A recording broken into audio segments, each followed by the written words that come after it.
Vamos a continuar y igual que hemos hecho esta mañana, vamos a comenzar recitando de nuevo en la página 15 la toma de refugio y la generación de la bodhicitta 3 veces, 2 en tibetano y 1 en castellano.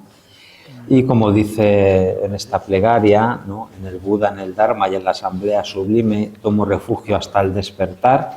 Lo que hacemos es visualizar frente a nosotros a los objetos de refugio, que son esas 3 joyas, y realmente pensamos que dentro del samsara los seres experimentan grandes sufrimientos, sienten grandes miedos, y eso es debido a que la naturaleza del samsara es el sufrimiento, ¿no? Y por lo tanto, excepto las 3 joyas, no hay nadie más que nos pueda ayudar a superar esa situación de samsara, de sufrimiento, de miedos, ¿no? Nos preguntamos también, nos podemos preguntar, bueno, tomamos refugio, pero ¿durante cuánto tiempo se toma refugio? ¿Tomamos refugio para un día, para esta vida o hasta que alcancemos la iluminación completa? Y como dice el verso, ¿no?, tomamos refugio hasta que alcancemos el despertar o hasta que alcancemos la iluminación completa, ¿no? Una vez que hemos tomado refugio, lo que tenemos que hacer es seguir el adiestramiento del refugio o mantener los preceptos, ¿no?, del refugio. Luego tenemos la segunda parte, dice que por el mérito de mi práctica, de la generosidad y demás paramitas, logré el estado de Buda para beneficiar a todos los seres, ¿no? Entonces, nos podemos preguntar, ¿es suficiente haciendo la toma de refugio? ¿Con eso es suficiente para alcanzar esa iluminación? Y la respuesta es que no. Además de la toma de refugio, debemos de desarrollar la motivación altruista de la bodhicitta de acuerdo a la tradición mahayana. Y dentro de los preceptos o el adiestramiento a seguir, una vez que hemos desarrollado esa bodhicitta, pues está el practicar las 6 paramitas o las 6 perfecciones trascendentes. Y el mérito que podamos acumular a través de la práctica de esas 6 paramitas, pues lo que hacemos es dedicar ese mérito, esa energía positiva, para que por el poder de ello pueda alcanzar la iluminación y por lo tanto ser de beneficio a los seres. Con esto lo que hacemos es esta dedicación de mérito para beneficio de todos los seres y evitamos el sentimiento o el pensamiento egoísta. Entonces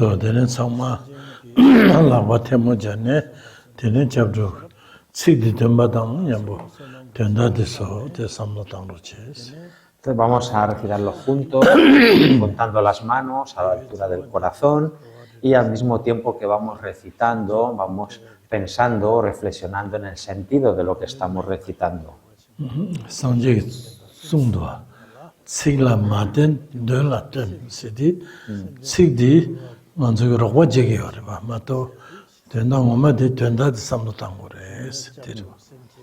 El propio Buda ha dicho, ¿no?, no os quedéis en las palabras, sino quedaros con el sentido de las palabras, ¿no? Entonces las palabras es un apoyo, una ayuda, un soporte, pero lo importante es lo que transmiten, el sentido de esas palabras.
Es castellano.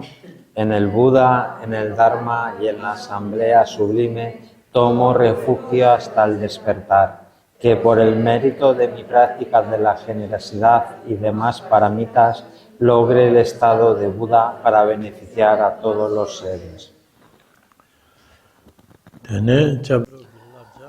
Volviendo a hablar de los preceptos del refugio, del adiestramiento del refugio, son muchos, pero los podemos resumir en tratar de eliminar en la medida de lo posible las negatividades, las acciones negativas, y en cultivar también en la medida de lo posible todas las acciones positivas, ¿no? No hay que despreciar las acciones negativas y positivas por pequeñas que parezcan, ¿no? A veces pensamos, uy, esta es una negatividad tan pequeña, tan leve, que no pasa nada, no importa si la cometo, ¿no? Pero realmente esa pequeña negatividad supone un gran peligro, porque te puede hacer renacer en alguno de los reinos inferiores, en los infiernos, en los espíritus hambrientos o en el mundo de los animales, ¿no? Es igual que la llama de esta vela que tiene aquí delante, Druponla, es una llamita muy pequeña, pero tiene la capacidad de poder quemar y destruir todo el local y todo el edificio, ¿no? Entonces no hay que despreciar las negatividades por pequeñas que sean. Igualmente ocurre con las cosas virtuosas, positivas, ¿no? Tampoco hay que pensar, mira, no voy a hacer eso, aunque sea virtuoso, porque es tan pequeño, tan insignificante que no merece la pena. Porque incluso una pequeña cosa virtuosa, positiva, una pequeña acción positiva, puede suponer puede ser la causa para abandonar o liberarse del samsara, ¿no? Por ejemplo, como hemos dicho, ¿no? Una acción negativa, por pequeña que sea, te puede hacer renacer en esos reinos inferiores, en los infiernos, espíritus hambrientos o animales, y una acción positiva, por pequeña que sea, puede ser la causa que te libere del ciclo de la existencia. Cuando hablamos de acciones negativas, el tamaño o la importancia de una acción negativa, eso viene determinado por la fuerza, la intensidad de la presencia, ¿no?, de las emociones perturbadoras.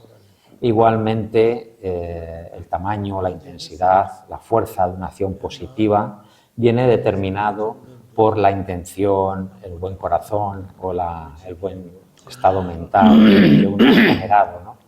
Y es por eso lo que determina la fuerza, la intensidad, ¿no?, de una acción negativa o positiva.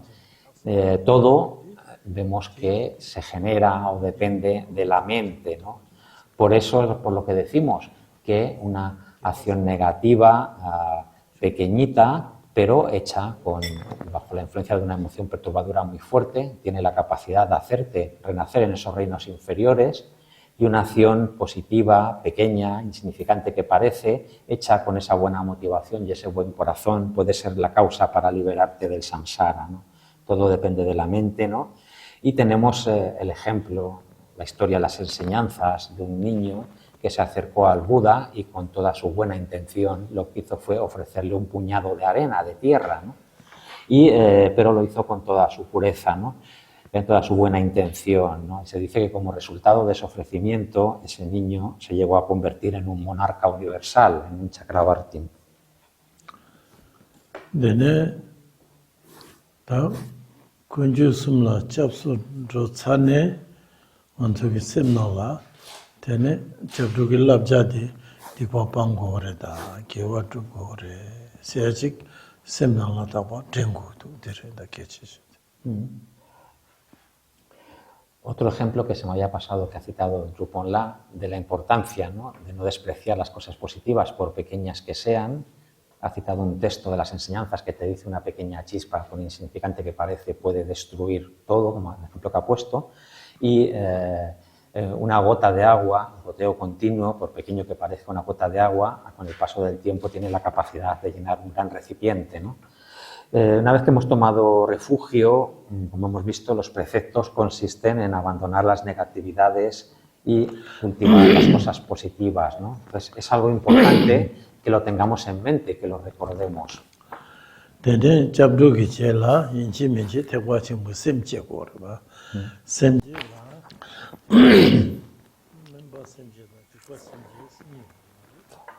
Después que hemos tomado ya refugio, como hemos dicho, ¿no?, tenemos que generar la mente altruista de la iluminación, tal como se explica en la tradición mahayana. Y como hemos dicho, esta bodhicitta la podemos clasificar en dos tipos, la de aspiración y la de aplicación, ¿no? Con respecto a la primera, la bodhicitta de aspiración, tenemos que reflexionar, reconocer que todos los seres han sido en el pasado mis padres, ¿no? Y yo lo que voy a hacer es trabajar para que todos ellos puedan salir del ciclo de la existencia y alcanzar la budeidad. Y con esa aspiración, los preceptos o el adiestramiento que voy a seguir para generar habiendo generado, esa bodhicitta de aspiración, es meditar los 4 pensamientos inconmensurables. Luego tenemos la bodhicitta de aplicación, que una vez que hemos hecho esa aspiración consiste realmente en hacer ya algo para actuar, para llevar el beneficio a esos seres, ¿no? Y lo que hacemos es practicar las 6 perfecciones trascendentes, ¿no? Practicamos la generosidad, la paciencia, la disciplina ética. Ahora vamos a enumerarlas todas, ¿no? Con la disciplina ética, que es la tercera, a través de practicar esa disciplina ética, como resultado en el futuro, pues me va a permitir volver a obtener otra vez un renacimiento con el precioso cuerpo humano. Una vez que he renacido con el precioso cuerpo humano, como resultado también de haber practicado previamente la perfección trascendente de la generosidad, pues además del precioso cuerpo humano voy a tener una abundancia de recursos materiales y de todo tipo, ¿no? Como resultado de haber practicado también la paciencia, voy a estar acompañado por, buenos seres. Es decir, voy a nacer en una familia como hijo de unos padres que van a tener un buen carácter, van a tener también ellos una abundancia de recursos, voy a tener como familiares, hermanos, o mi pareja, o mis hijos, todos van a ser buenas personas. Las personas con las que esté conectado, mis profesores, mis maestros, todos también van a ser buenas personas. Entonces, todas esas buenas conexiones con todo el círculo conectado conmigo es el resultado de haber practicado la perfección trascendente de la paciencia. La cuarta perfección que hay que cultivar en este adiestramiento, ¿no?, en estos preceptos de la bodhicitta de aplicación, es el esfuerzo entusiasta, ¿no? Está claro que el esfuerzo entusiasta es necesario para practicar todo. Sin el esfuerzo entusiasta no seríamos capaces de practicar ni la generosidad, ni la paciencia, ni la disciplina ética, ni nada. La siguiente perfección trascendente que tengo que cultivar es la meditación. Es decir, como hemos dicho, la meditación se refiere a desarrollar la concentración en un solo punto y permanecer concentrados sin ninguna distracción. Estas 5 perfecciones trascendentes primeras que hemos visto están asociadas o pertenecen a la categoría del método. Y nos podemos preguntar, ¿es suficiente cultivar estas 5 perfecciones trascendentes? La respuesta es que no, porque esas 5 perfecciones trascendentes por sí solas no actúan como una causa que me permita o me conduzca a la salida del ciclo del samsara, de la existencia cíclica. Entonces, ¿qué es lo que hace falta, además de esas 5 perfecciones trascendentes? Pues hace falta practicar o cultivar la sexta, que es la sabiduría que realiza la vacuidad, ¿no? Entonces, tengo que esa sabiduría que realiza la vacuidad conjuntarla con las otras 5 perfecciones trascendentes, es decir, practicar la generosidad en ese estado de comprensión o de realización de la vacuidad, practicar la paciencia, la ética, el esfuerzo entusiasta y la meditación conjuntados con esa realización de la vacuidad. Entonces, practicadas de esa manera, estas perfecciones trascendentes sí que actúan como una causa que me va a permitir salir o liberarme del ciclo de la existencia.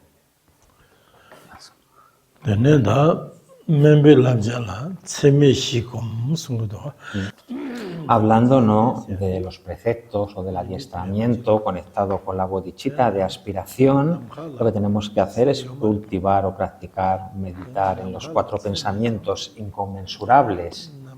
Se llaman inconmensurables para indicar que son infinitos, que no tienen límite, ¿no? Y esto se refiere a que el cielo o el espacio es algo que no se puede medir, el tamaño del espacio, qué tamaño tiene, qué medida tiene, ¿no? Es infinito, no se puede cuantificar. Pues igualmente el espacio es infinito, pues todos los seres que existen bajo ese espacio son igualmente infinitos, son incontables, ¿no? Y los lugares en los cuales habitan o viven todos esos seres infinitos bajo ese espacio infinito, pues en esos lugares están esos seres, cada uno con su karma, con sus emociones perturbadores, ¿no? Lo que hacen que esos seres experimenten sufrimientos infinitos. Entonces tenemos el espacio infinito, los seres que están bajo ese espacio infinito son también infinitos y experimentan una serie de sufrimientos infinitos, ¿no? Por eso los tomamos a esos seres que son infinitos como el objeto de nuestra atención, de nuestra meditación, y al desarrollar hacia todos ellos el amor, la compasión, la alegría y la ecuanimidad, por eso utilizamos este adjetivo de inconmensurables, amor inconmensurable, compasión inconmensurable, alegría inconmensurable y la ecuanimidad inconmensurable, porque van dirigidas a un número infinito de seres, ¿no? Para hacer esto, pues primero realmente tenemos que tener mentalmente la intención de querer cultivar y practicar estos 4 pensamientos inconmensurables, ¿no? Si vemos en el texto, en la página 16, estos 4 pensamientos inconmensurables, el primer verso dice que todos los seres tengan la felicidad y las causas de la felicidad. Ese primer verso se refiere al amor inconmensurable. Como hemos dicho, todos esos seres infinitos que habitan bajo ese espacio que es también infinito, va dirigido ese amor, ese deseo de que sean felices y que tengan las causas de la felicidad a todos ellos. Lo hemos visto esta mañana con el ejemplo, ¿no?, de la madre que tiene 4 hijos y que los ama a todos, ¿no? El segundo verso nos dice que eviten el sufrimiento y las causas del sufrimiento. Entonces, ese verso se está refiriendo a la compasión inconmensurable, ¿no? La compasión, una vez que hemos dicho que todos los seres sufren, tienen sufrimientos infinitos, la compasión debemos dirigirla especialmente a los seres que tienen mayores sufrimientos. ¿Y quiénes son los seres que experimentan mayores sufrimientos? Pues los seres que están en los 3 reinos inferiores, en los infiernos, en los espíritus hambrientos y en el reino de los animales. Y esta mañana lo hemos visto también con el ejemplo de la misma madre que tiene 4 hijos, y si uno de sus hijos está enfermo, por ejemplo, sufre algún tipo de parálisis, pues vemos que es especialmente compasiva con mayor fuerza hacia ese hijo, ¿no? El tercer verso nos dice que no estén separados de la felicidad auténtica. Y esto, volviendo al ejemplo de la madre, hemos visto, ¿no?, que cuando de esos 4 hijos a uno de ellos le va todo bien, pues la madre no siente celos hacia su hijo, sino que al revés, se alegra porque todo le vaya bien a su hijo, ¿no? Esa es la alegría inconmensurable.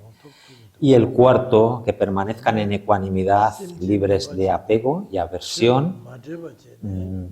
Ya hemos dicho que aquí en el texto, ¿no?, a la hora de estudiarlo viene en cuarto lugar la ecuanimidad inconmensurable, pero a la hora de practicar estos pensamientos hemos visto que se debe de practicar en primer lugar. Primero tenemos que desarrollar esa ecuanimidad hacia todos los seres y luego desarrollar el amor, la compasión y la alegría, ¿no? Hablamos de que todos los seres estén libres de deseo y odio, ¿no? Para acabar con el deseo, el antídoto es el regocijo, alegrarse, ¿no?, por las cosas de los demás. Y tenemos que tener una percepción hacia todos los seres por igual, no sentir apego o deseo hacia los seres que consideramos cercanos a uno mismo, ni aversión, odio o enfado hacia los que considero lejanos o que me disgustan, ¿no? Consiste en cultivar ese sentimiento de igualdad hacia todos los seres. Esta es una práctica que es realmente difícil, ¿no?, pero no por ello deja de ser una práctica importante. Cuando somos capaces de generar en la mente estos 4 pensamientos inconmensurables, realmente ellos tienen el poder o la capacidad de ayudarnos a que seamos capaces de salir del ciclo de la existencia. Si se practica, se medita en estos 4 pensamientos inconmensurables, pero desconectados o desvinculados de una práctica espiritual a otro nivel más mundano, pues el fruto, el resultado de estos pensamientos, 4 pensamientos inconmensurables, fuera del contexto espiritual, produce como resultado renacer en estados de la existencia muy elevados, como son en el reino que se llama el pico de la existencia o en alguno de los 4 lugares del dios Brahma.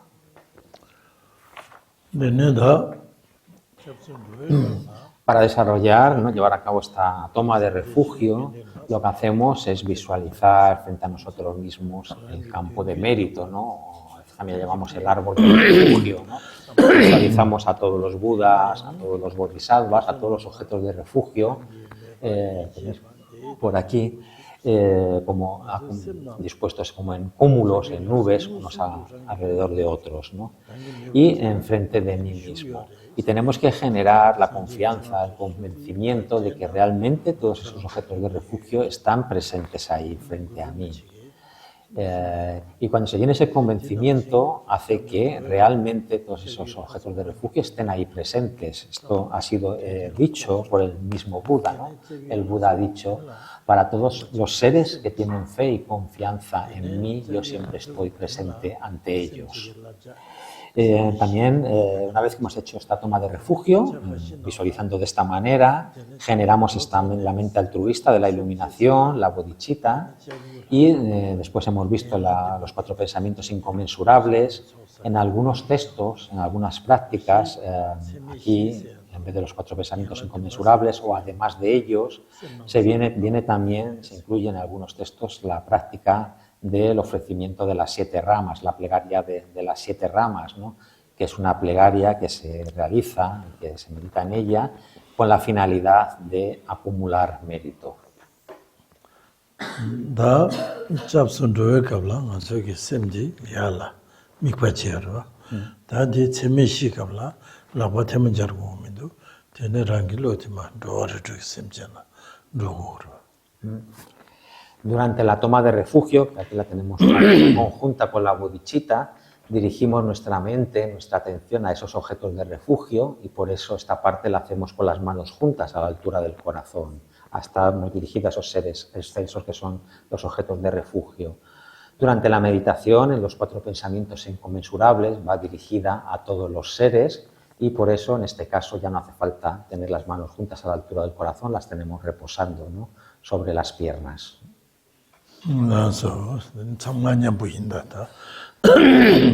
Entonces vamos a hacerlos ahora todos juntos en la página 16.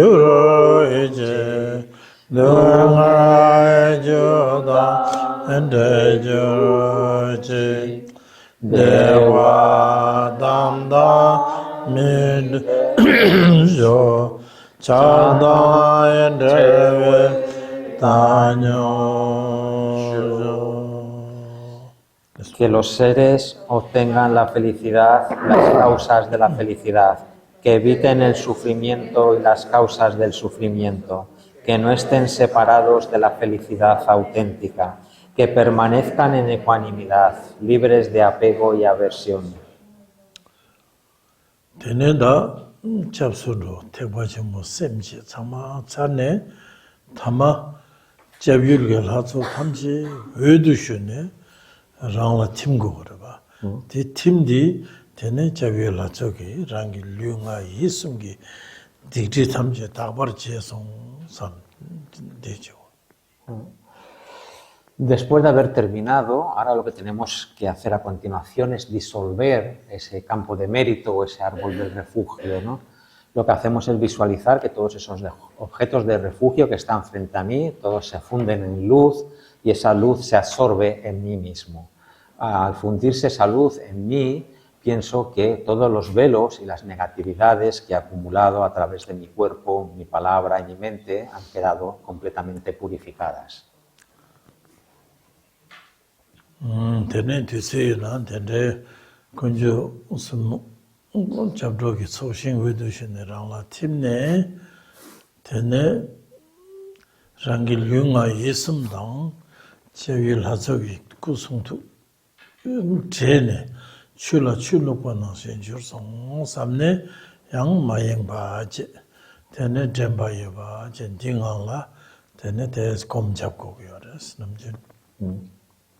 Y una vez que todos esos objetos de refugio se han fundido en luz y esa luz se ha fundido en mí mismo, tengo que pensar que mi cuerpo, mi palabra y mi mente se ha fundido, se ha vuelto inseparable del cuerpo, la palabra y la mente iluminada de todos esos objetos de refugio, ¿no?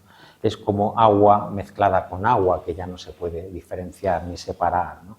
Y debemos de permanecer durante unos instantes meditando en ese estado libre de distracciones.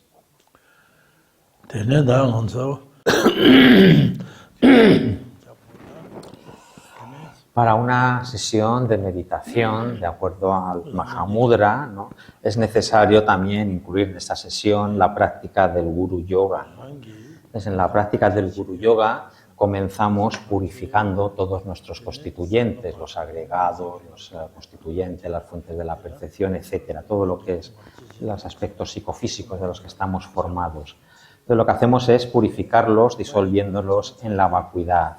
Disolviéndolos en la vacuidad no quiere decir que sean vacíos, con el matiz de que sean inexistentes, que no haya nada ahí, ¿no?, sino que han sido purificados de todo tipo de pensamiento dualista, ¿no? Y realmente lo único que permanece ahí es la verdadera naturaleza de la mente o la naturaleza búdica, que es la luz clara. Eso es lo que queda ahí. Y esa naturaleza búdica de la luz clara, digamos que se manifiesta con una forma, con un aspecto, y en este caso esa naturaleza búdica se manifiesta en uno mismo con la forma o el aspecto de Vajravaraji, ¿no? Y de acuerdo a las instrucciones de la meditación en la fase de generación, esa visualización, esa manifestación de nuestra naturaleza búdica en la forma de Vajravaraji es completamente vívida, con todos sus detalles, con todos sus colores, pero al mismo tiempo carece de naturaleza propia, de existencia propia por sí misma. Se suele ilustrar, para poderlo entender mejor, con varios ejemplos. Se dice que esa visualización de uno mismo como Vajravaraji es como un arco iris, es decir, completamente perceptible con los colores y los detalles, pero insustancial, sin ser nada concreto ni tangible, ¿no? También se deduce que es igual que el reflejo, un reflejo en un espejo que está ahí, pero no es algo físico tangible, o el reflejo de la luna en un recipiente con agua, ¿no? Son los ejemplos que se suelen utilizar. Entonces nos visualizamos a uno mismo, nosotros mismos visualizamos que esa naturaleza pura de la mente, la naturaleza búdica, se manifiesta con este aspecto de Vajravaraji, totalmente aparente, manifiesta con sus detalles, pero sin tener naturaleza propia, existencia por sí misma como una entidad propia. Y frente a nosotros, frente a uno mismo, tenemos que visualizar a nuestro maestro raíz, que en nuestro caso es el Yewan Drukpa, ¿no? Y tenemos que visualizar frente a nosotros, pero no en su aspecto, en su forma ordinaria, como un ser humano hecho, compuesto de su cuerpo de carne y huesos, sino que lo visualizamos también como siendo de la naturaleza de la luz y con el aspecto del Buda Vajradhara. Entonces visualizamos al Buda Vajradhara frente a nosotros con esa comprensión de que en esencia es mi maestro raíz y que se manifiesta con ese aspecto del Buda Vajradhara. Esta visualización de uno mismo como Vajravaraji y el maestro raíz frente a nosotros como el Buda Vajradhara, hay como tres niveles de evolución, ¿no?, tres niveles de la visualización. Nosotros ahora, como principiantes que somos en estas prácticas, pues esa visualización obviamente no vamos a conseguir tener una visualización clara y detallada de todo ello, ¿no? Entonces, es simplemente una visualización del tipo de pensamiento, ¿no?, que yo pienso que yo soy, tengo el aspecto de Vajravaraji, frente a mí está ahí el Buda Vajradhara, que es en esencia mi maestro raíz, aunque no pueda visualizar todos los detalles, ¿no? Simplemente tener la creencia de que eso es así, es el primer nivel. Practicando de esa manera, poco a poco, vamos a ir desarrollando nuestra práctica y vamos a llegar a una segunda fase en la cual ya sí que voy a ser capaz de ver las formas con todos sus detalles, tanto de Pura Vajradhara como de mí mismo, ¿no? Ya poder visualizar con todos los detalles. Esa es la segunda fase. Y según continúo avanzando más en la práctica, llego a una tercera en la cual ya no es como una visualización, es como que ya yo soy realmente Vajravaraji y realmente Vajradhara, mi maestro raíz, está presente ahí en mí. Ya no es como la visualización con detalle de antes. Es como que están ahí presentes y que yo soy Vajravaraji. Y en la página 26, ¿no?, tenemos la plegaria que dirigimos al maestro raíz, ¿no? Y como dice, todos los seres, mis madres, infinitos como el espacio, suplicamos al Guru, al Buda Dharmakaya, ¿no? Nos está indicando que, por un lado, tenemos que generar la compasión hacia todos los seres, la compasión y tomar como objeto de nuestra compasión a todos los seres de los 6 reinos de la existencia, ¿no? Y desear, ¿no?, que todos los seres dirigen esa plegaria al Guru Dharmakaya y como fruto o como resultado de completar la acumulación de...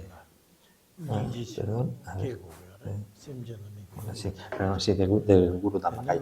Como fruto, como resultado de haber completado la acumulación de sabiduría y por el poder de esta plegaria dirigida al Guru Dharmakaya, pues desear que todos los seres en el futuro ellos mismos también actualicen, como fruto resultado de la purificación de sus velos y negatividades, ese estado del Dharmakaya, ¿no? La segunda estrofa, que cada estrofa son, digamos, 2 versos, dice: todos los seres, mis madres, infinitos como el espacio, suplicamos al Guru Sambhogakaya, ¿no? Aquí igual hacemos esa plegaria, en este caso dirigido al aspecto Sambhogakaya del maestro, del Guru, y también deseamos, ¿no?, que todos los seres en el futuro alcancen también de una manera progresiva ese estado o ese nivel de Sambhogakaya. Y también siendo conscientes que eso es el fruto o el resultado de haber completado la acumulación de mérito. Los siguientes 2 versos nos dicen: suplicamos al Guru, todos los seres, mis madres, infinitos como el espacio, suplicamos al Guru la compasión Nirmanakaya. En este tercer caso, la plegaria de mía y de todos los seres va dirigidos a ese aspecto del Nirmanakaya del Guru, el Guru Nirmanakaya, ¿no? Y también, digamos que por el poder de esta plegaria que todos los seres le dirigen, pues deseamos que todos ellos en el futuro también alcancen ese nivel de manifestación del Nirmanakaya, que es también fruto resultado de haber completado la acumulación de mérito, ¿no? Y por último, tenemos los 2 últimos versos: todos los seres, mis madres, infinitos como el espacio, suplicamos al Guru, al Buda precioso. Entonces aquí esa plegaria va dirigida al 4.º cuerpo que llamamos el cuerpo esencial o el Svabhikakaya, y también este cuerpo del Svabhikakaya es como la unión de todos los demás cuerpos, es como un cuerpo único que incluye a todos los anteriores de manera indiferenciada, ¿no? Entonces, en todas estas estrofas que estamos viendo, a esos 4 aspectos, a esos 4 cuerpos, Dharmakaya, Sambhogakaya, Nirmanakaya y Svabhikakaya, dirigimos la plegaria al Guru en esos aspectos, deseando que todos los seres también actualicen ese estado, ¿no? Y vemos que también en cada una de esas estrofas van acompañadas con la meditación de generar la compasión dirigida a todos los seres de los 6 reinos de la existencia. Y eso es también importante tenerlo en cuenta, que hay que cultivar esa compasión hacia todos los seres, porque para que nosotros podamos alcanzar la iluminación, liberarnos del ciclo de la existencia, solo lo podemos conseguir apoyándonos en los demás seres. Dependemos de ellos para conseguir eso. Por eso tenemos que generar la compasión hacia todos los seres.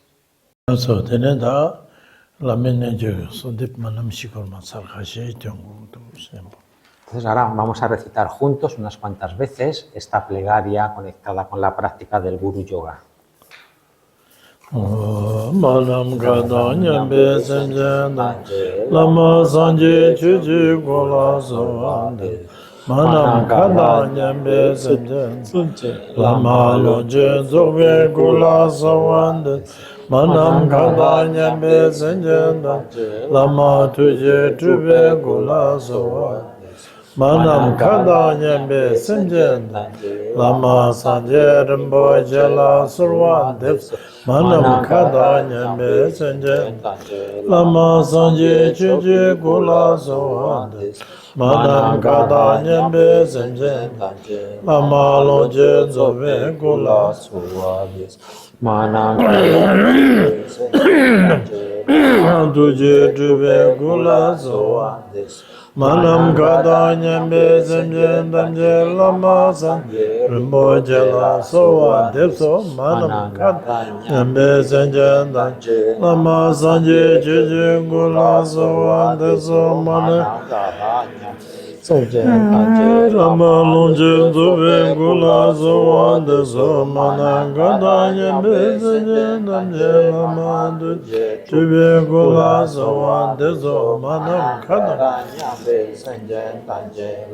Sanje rimbo jala sowan desa manam kada nyambe sanjen Lama sanje jeje gula sowan desa manam kada nyambe sanjen damje lama lonje zobe gula sowan desa Nyambe sanjen damje lama tuje tube gula sowan deso manam kada nyambe sanjen damje lama rimbo jala sowan deso manam kada nyambe sanjen lama sanje chuje gula sowan deso manam kada nyambe sanjen damje lama lonje zobe gula sowan deso Manam gada nyambe sanjen damje lama tuje tube sowa deso Manam gada nyambe sanjen damje lama san rimbo jala sowa deso Manam gada nyambe sanjen lama sanje chuje gula sowa deso Manam gada nyambe sanjen damje lama loje zobe gula sowa deso Manam kada nyambe sanjen lama tuje tube gula sowan deso Manam kada nyambe sanjen lama sanje rimbo jala sowan deso Entonces estamos resaltando, ¿no?, la importancia que tiene el tener en mente, recordar a nuestro maestro raíz, dirigirle plegarias, generar fe y confianza hacia Él, de tal manera que podamos recibir sus bendiciones y por el poder de esas bendiciones que se puedan purificar los velos y las negatividades de nuestro cuerpo, palabra y mente. Entonces, teniendo en cuenta todo esto, vamos a recitar una vez en castellano esta plegaria. Todos los seres, mis madres, infinitos como el espacio, suplicamos al Guru Buda Dharmakaya. Todos los seres, mis madres, infinitos como el espacio, suplicamos al Guru Sambhogakaya. Todos los seres, mis madres, infinitos como el espacio, suplicamos al Guru la compasión Nirmanakaya. Todos los seres, mis madres, infinitos como el espacio, suplicamos al Guru Buda precioso.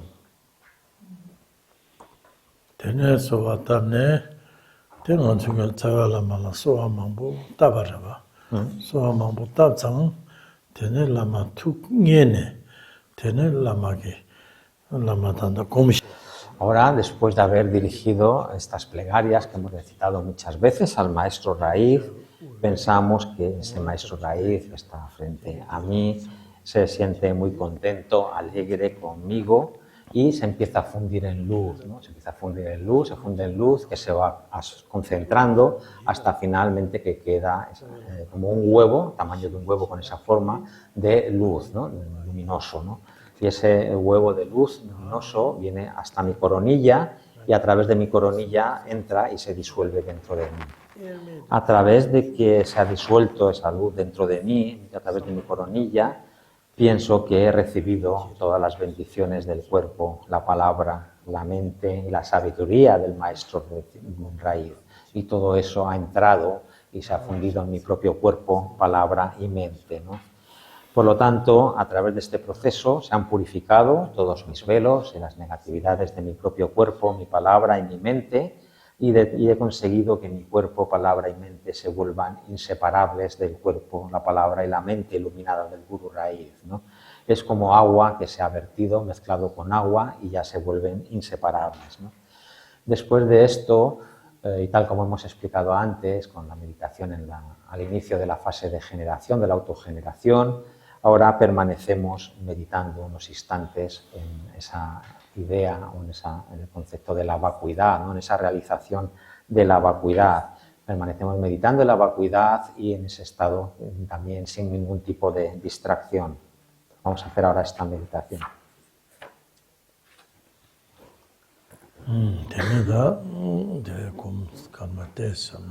Vamos a meditar ahora un poco de esta manera.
Entonces ahora lo que tenemos que hacer con esta meditación es hacer sesiones de meditación cortas y repetirlas muchas veces, ¿no? Hacemos la sesión como hemos descrito, con esta visualización, dirigimos las plegarias al Guru Raíz, se funde en luz, se absorbe en mí y permanecemos reposando, meditando en esa vacuidad durante un periodo de tiempo corto.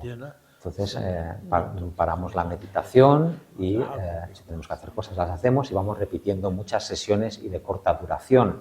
Porque si tratamos de hacer al principio sesiones largas, lo que pasa es que van a surgir en la mente muchos pensamientos y realmente la progresión de la meditación no va a ser buena. Entonces, repitiendo muchas sesiones y de corta duración nos va a permitir progresar de manera adecuada en la práctica de la meditación.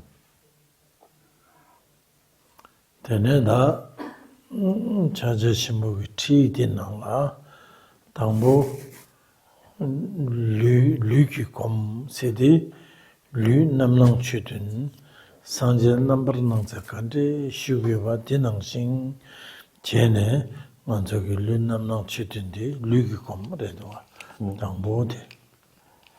En este texto, ¿no?, que estamos siguiendo, que son notas sobre la práctica del Mahamudra, nos indica que para empezar la práctica de la meditación, en primer lugar, tenemos que adoptar la posición de los 7 puntos de Vairochana. Esta postura de los 7 puntos de Vairochana, por sí sola, sin hacer nada más, tiene un gran poder, porque permaneciendo sentados en esa postura, aunque no hagamos nada más, tiene la capacidad de purificar velos y negatividades, ¿no? También esa postura nos va a ayudar a controlar los 5 aires o los 5 vientos principales, las 5 energías sutiles principales, ¿no? A conseguir a controlarlas, es decir, a que dejen de moverse, digamos, indiscriminadamente por el cuerpo y que permanezcan esos 5 energías principales en reposo en su estado o en su condición natural. Y como resultado de ello lo que vamos a experimentar es una ausencia de pensamiento, no vamos a tener pensamientos, porque los pensamientos surgen en dependencia del movimiento de esos 5 energías principales, ¿no?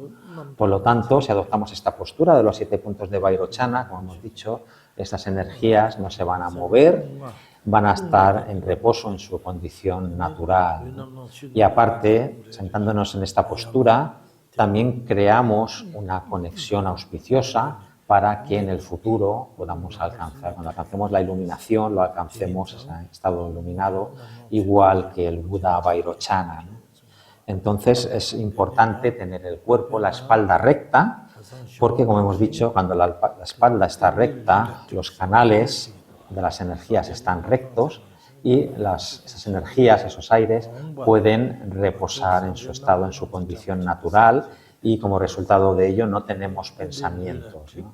Con esto vemos la gran importancia, los grandes beneficios que nos aporta el adoptar esta posición. También siguiendo el texto, ¿no? Nos dice que tenemos que desarrollar esos 3 aspectos de inmovilidades del cuerpo, de la palabra y la mente. Cuerpo inmóvil, palabra inmóvil y mente inmóvil, ¿no? Inamovibles, mejor, perdón. Cuerpo inamovible, palabra inamovible, mente inamovible. ¿Qué quiere decir? Que esos 3 aspectos del cuerpo, la palabra y mente que permanezcan simplemente en reposo, en su estado, en su condición natural, tal cual, ¿no? Eso significa que los 5 órganos de los sentidos, ¿no? Tienen que estar continuando percibiendo, ¿no? Percibimos formas, sonidos, etcétera, pero no nos involucramos mentalmente con pensamientos discursivos acerca de ellos, ¿no? Una meditación en la cual no se tenga ningún tipo de percepción sensorial se considera que no es correcta, ¿no? Entonces hay que mantener esas percepciones de los sentidos, pero sin involucrarse en ellos, reposando simplemente en la mera percepción, ¿no? Percibir las cosas y dejarlas ahí sin involucrarse, ¿no? Y permanecer en ese estado también sin ninguna distracción. Entonces, también en este texto, ¿no? Tenemos que hemos visto esta mañana, la cita de Tilopa y que se encuentra incluida en el capítulo de la sabiduría de la obra de Gampopa, ¿no? Que es el precioso ornamento de la liberación. En el capítulo de la liberación está esta cita en la cual nos da el maestro Tilopa estas 7 instrucciones sobre la meditación, ¿no? La primera: no pienses en cosas del pasado, porque son inútiles, ya han pasado. No proyectes pensamientos sobre cosas del futuro, esa es la segunda. Tercera, no hagas análisis, no analices las cosas. La cuarta, ¿no? Dice, en este tipo de meditación que estamos hablando, que es la meditación del Mahamudra, no hagas visualizaciones, no hay que hacer, como hemos hecho antes, visualización de una deidad, etcétera. Es decir, no hay que hacer ninguna visualización con características ni nada de ese estilo. El quinto punto, la quinta instrucción es también no pienses en las cosas del momento presente.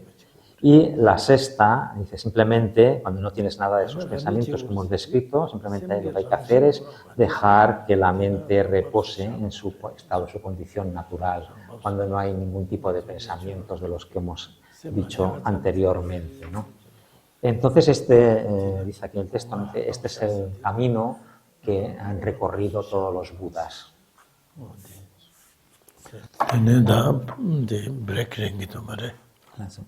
Entonces vamos a parar aquí para hacer el descanso. Vamos a hacer 15 minutos. Merci.